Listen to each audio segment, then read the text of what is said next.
Hello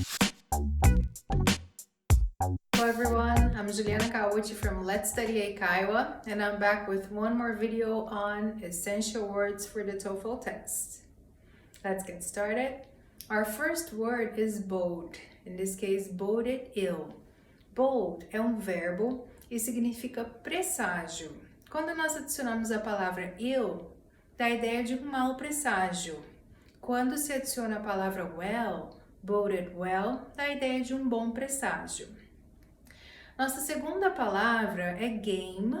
Todos nós conhecemos game como um jogo, mas nesse contexto, game significa animais de caça. É um substantivo e está se referindo a animais de caça. Veja o nosso exemplo que eu tirei de uma prova do TOEFL. Reduction in the number of game should have boded ill for their survival in later times. Ou seja, a redução no número de animais de caça deve ter trazido um mau presságio para sua sobrevivência em tempos posteriores. Nesse texto, nós estávamos trabalhando animais de caça, que eram caçados discriminadamente, ou seja, eles foram tão caçados que um determinado povo que dependia desses animais acabaram tendo dificuldade de sobrevivência em tempos posteriores. Vamos para a nossa próxima palavra.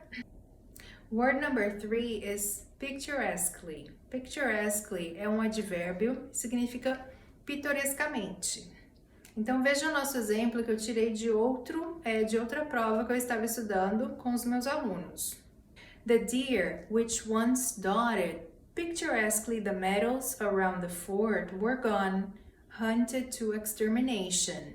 Ou seja, os servos que uma vez pontilhavam pitorescamente as pradarias do forte haviam desaparecido, caçadas até o seu extermínio.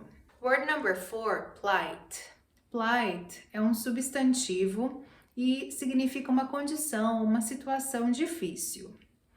Word number 5 é unmoved. Unmoved é um adjetivo e dá a ideia de insensível. Então vejam o nosso exemplo. Few of us can be unmoved by the plight of the refugees.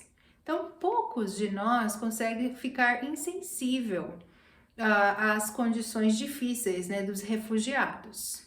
Let's move on. Now let's move on to word number 6. Encroach. Encroach é um verbo e significa invadir vagarosamente, aos poucos. Por exemplo, nowadays many devices encroach people's privacy. Hoje em dia, muitos dispositivos invadem a privacidade das pessoas. Now let's move on to word number 7, which is figures. Figures é um substantivo e não dá o sentido de figuras. Aqui, figures está no sentido de números em geral, números estatísticos. Por exemplo, write the amount in both words and figures. Então, escreva a quantia tanto em palavras quanto em números. Let's move on. Now, word number 8.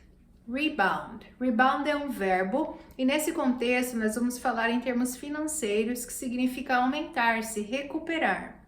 Word number 9 is tumble. Tumble também é um verbo que significa uma queda brusca.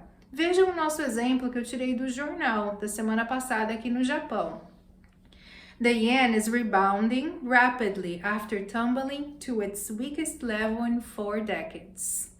Ou seja, o iene ele está se recuperando rapidamente após ter caído ao seu nível mais baixo em 4 décadas. Let's move on. I think we have one more word. Okay, so this is our final word, word number 10, it's endure.